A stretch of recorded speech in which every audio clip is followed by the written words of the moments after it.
And thank you everybody for coming tonight. And I am happy to share about um, really the best part of SK, if I might say, preschool and young five and kindergarten, because as many of you know, as parents, this is the foundation of life. And so we get to do that. I like to say too, before I get into the preschool, is that if I was a child, I would go to Summers-Knoll, and unfortunately, I'm too old, so I get to teach here, and we do have a lot of fun. And Val, my confidant, she graciously teaches and directs the preschool, so hopefully she can share any questions later on about what they're doing right now. So the preschool, we place our children based on need, not on grade level, and that includes even in preschool. We look at them whole child, emotionally, socially, academically, where is the best fit for them. And yeah, there are some requirements of age. We have 3- and 4-year-olds and also potty trained in preschool.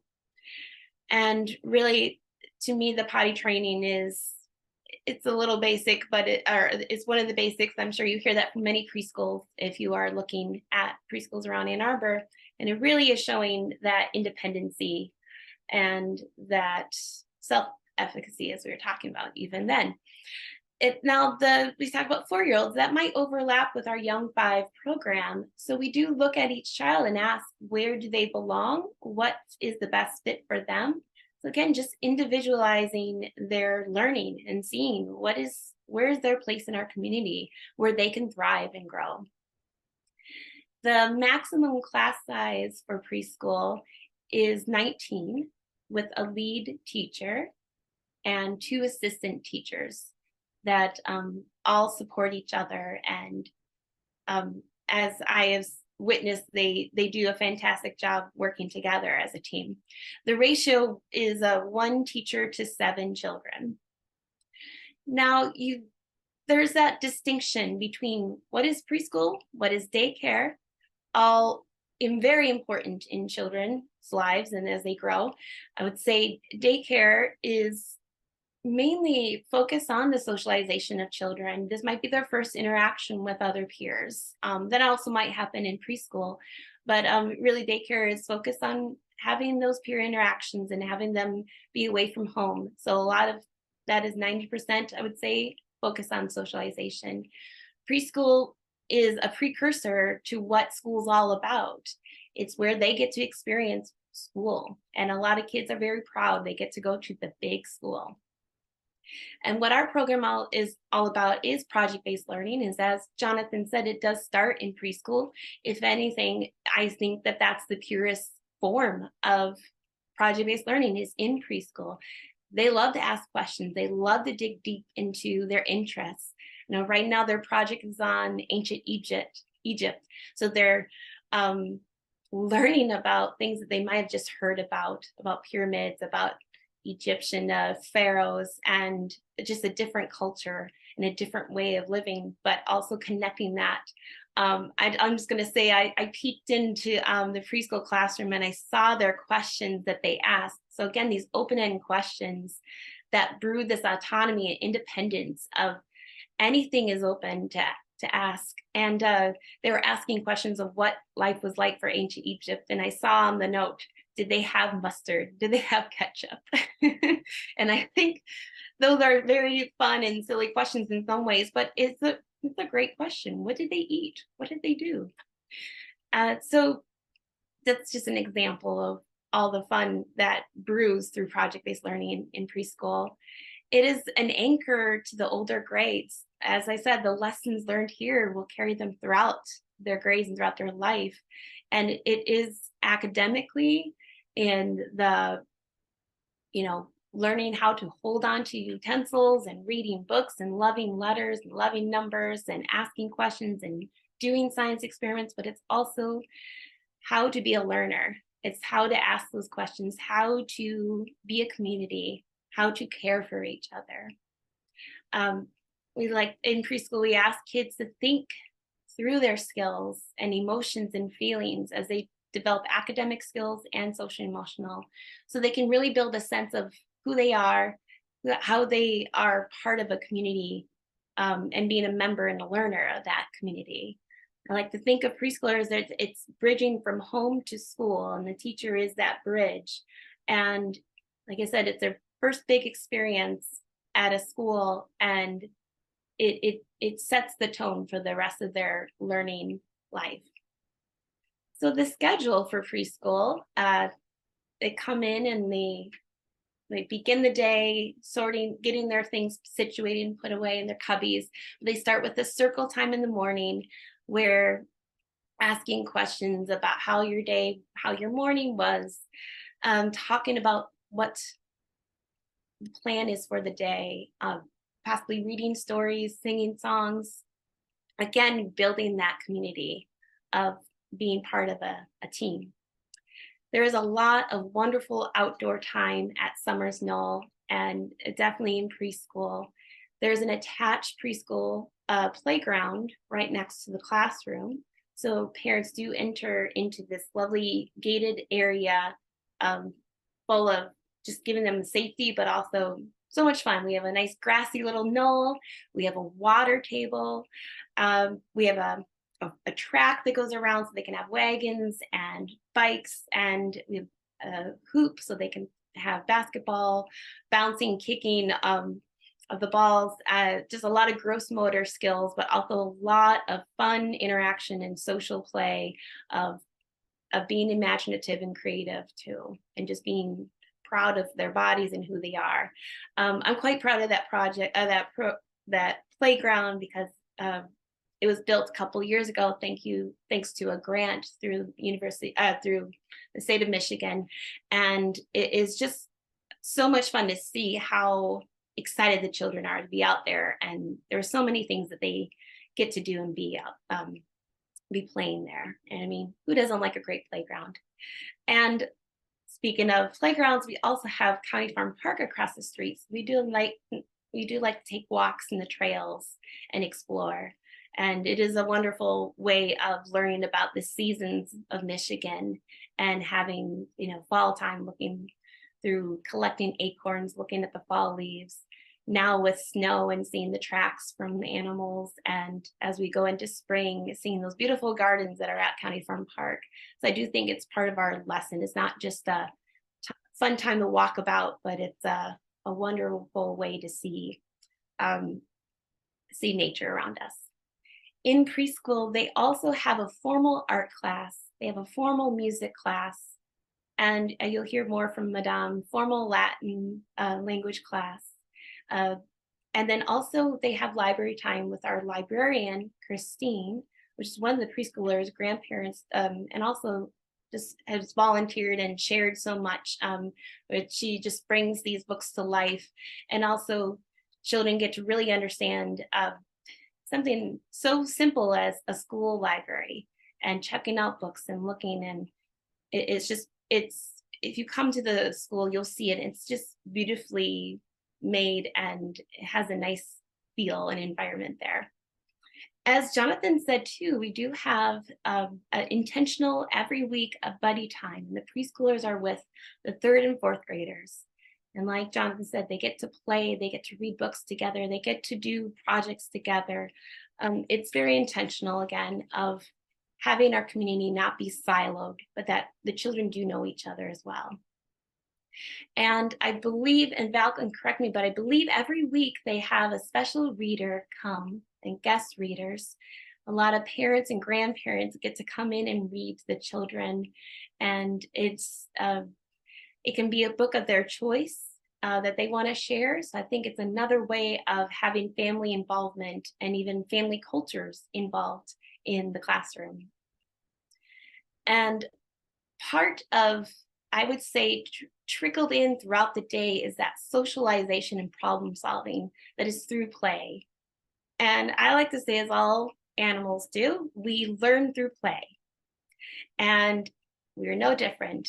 And this is where I believe children really get to know more than one way of problem solving. You could tell a child, this is what we're supposed to do. We're supposed to take turns. We're supposed to talk when we need something. But when you're actually through play, problems come up, socialization, things, how to talk to each other, those situations come up in real time and organically. And just like that project-based learning that we do, it's not compliant. It's not, you must do it this way, but it is through play that they learn how to interact with each other. And what I want to say is basically, the more children have those different scenarios, the more capable they are of feeling confident that they can tackle any problem that comes their way. All right, I would like to transition now to the Young 5's and kindergarten classroom and sharing about that program. Now, if you ask any of the kids in my class, who are the Young 5's and who are the kindergartners? Honestly, I don't think they would know. It is one classroom. It's the Y5K, Young 5 kindergarten class. And just like with preschool, just like through all the grades, it's multi-age group. And so again, we look at each child in their individual needs, their individual growth. And it gives, in particular, the Young 5's, it gives them a good understanding of what a kindergarten classroom is like. To me, it's like a little test run, but there is like a different feel of where their expectations are. So as a teacher, I know I can just give them that exposure to all the kindergarten readiness skills with a little easing up on that pressure, I guess you could say. Our maximum classroom size in the Young 5 kindergarten classroom is 14. And again, not just because of the small classroom, but because of the way we teach and the way we learn, we can really individualize the class, the activities and the learning expectations, and even the autonomy and the choices that the children have in their learning and through their projects. And I would say for kindergarten readiness, I know for those who are looking into that, what does my child need to be ready?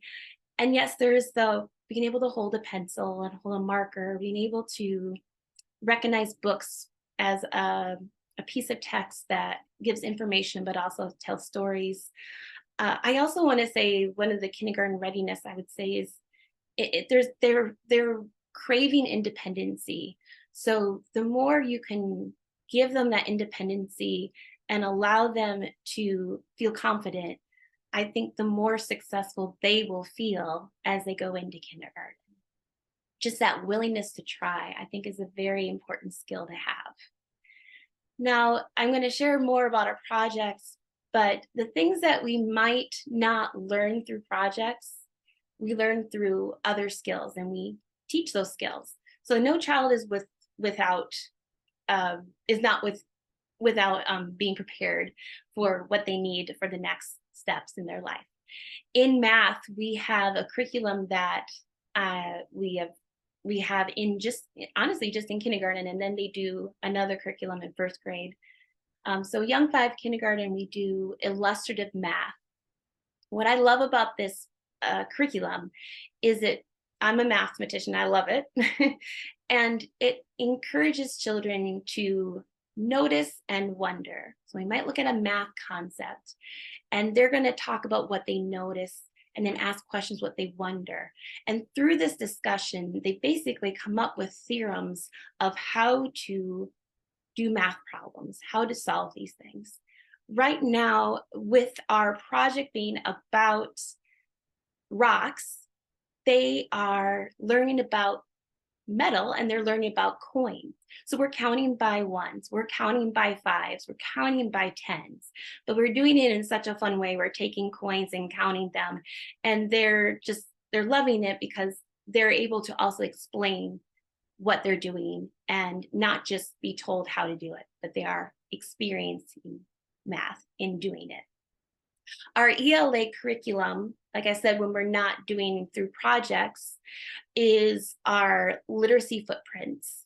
And that is a lot of finding. We have like these picture cards, and they're matching it with the letter sounds. It's decoding books where there's a very there's a pattern with the sentences, but the children are having such ownership about the stories and being so proud of putting those books in their hands and reading them.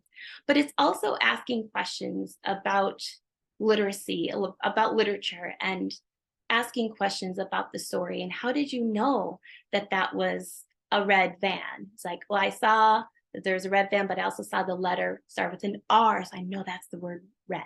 Things like that.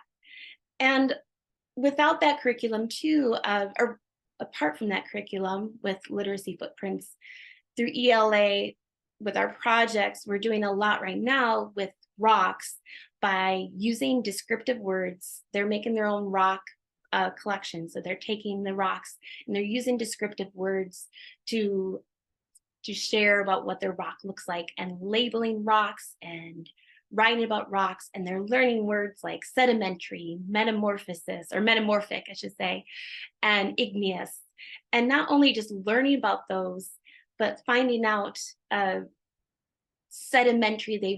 One of the kids said, and like, well, yeah, sedimentary, that actually is little bits of sand and mud, and it's pushed together through pressure to make a rock. And so they're also just learning through the vocabulary from our projects. They're learning more about ELA through that. One other thing in kindergarten, and it starts in kindergarten throughout and goes throughout 8th grade, is a worldwide test assessment called MAP testing. And Jonathan can share more about that, but I have used that in my classroom. And a teacher perspective of it is they take the assessment for math and reading in the fall, in the winter, and the spring. And you look at the growth of each different, in math skills, it might be 4 different foundational skills, or in reading, it's 4 other skills. And you can see where they're at and where they're growing. And I think for a parent, it also is helpful because you're not just seeing your child and their growth, you're seeing them also compared to children that same age throughout the world. And I think that kind of helps in giving yourself an understanding of where your child is at. But it is voluntary. Not all children need, we don't require the children to take the test, but it is voluntary.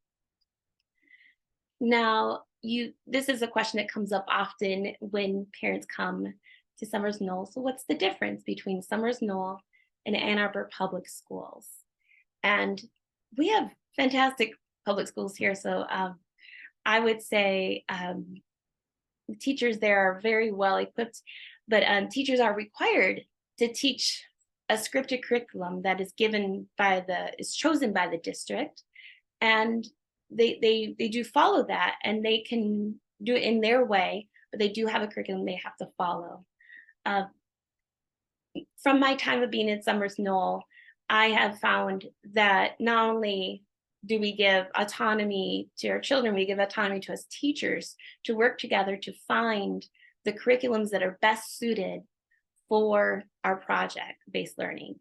And we are given a lot of time to craft and create these projects so we can look at the learning expectations of the children of that age and filter it and bring it through in these projects.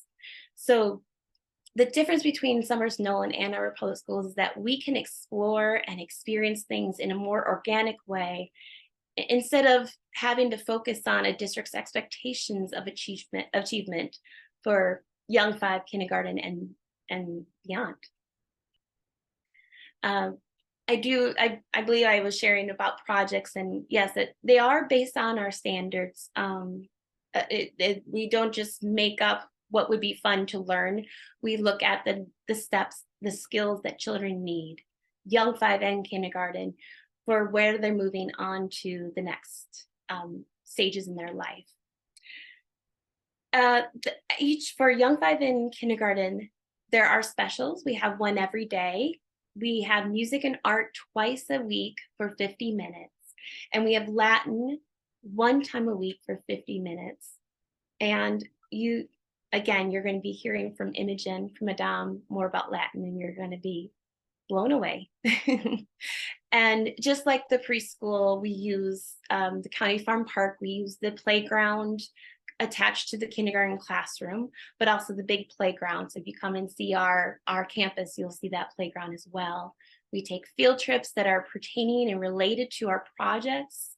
For example, we are going to go to the University of Michigan Natural History Museum to see their exhibit on geology. I think it's going to be like a specific all about geology, and it's actually going to be with the first and second graders who are learning about fungi. So it is fun to see how we interact and how the projects even work together. Just like the preschool, we also have our library time and we have our buddy time with the fifth and sixth graders. And today they met with their buddies and they were drawing pictures of one of the rocks for their rock collection and using words to label. What I loved about this moment with the buddies is that these 5 and 6-year-olds were telling their buddies that are 10 and 11 about the layers of Michigan's the layers underneath Michigan. They were so proud to share their learning. And I, as a teacher, were checking off all the things on my assessment, like, okay, they are aware of that. So I take those moments too to see where their learning is at. But I just was so proud of them that these younger children could share so eloquently to the older children what they're learning about, what they're going to share with their families, and also just big words like, again, like metamorphic. They wanted to say what it was and what it meant. And not only is there that joy of sharing with the buddies, but they are very proud. I've heard parents say, I don't have to ask my child, what did you do today? They tell me before I even have to ask, because they want to tell me what they're doing at school. And we also, at the end of our projects, or maybe even sometimes in the middle of our projects, we invite families to come and see what they've been learning. And it might be in different forms. It might be like we're going to do a rock expo, or it could be an art gallery. It could just be a time to read books together about what they're learning. And I do think that is one way that we have family involvement. Before I move on to Imogen, I'll just take one moment because I know I missed something about Young 5 and the flexibility, I like to say, in whether your child should go to from Young 5 to kindergarten, or should they go to first grade. That is something that we can actually talk about and see what would be the best fit. So if we, along with the parents and teachers, if we feel like the child would be best suited to stay in kindergarten so they can grow in their independence and be proud and be a leader, then we make that decision that that will be best for them. And that is looking at not just academics, but also social, emotional, and their own personality. If we feel like they are blossoming as a Young 5 and they are ready to be in first grade, then we make that decision that that would be best for them. So I love that there's that flexibility of it's not set where they have to go. We see where their child is at and where they need to go next. Well, thank you for hopefully all that long-winded, but hopefully very helpful information. And I'm very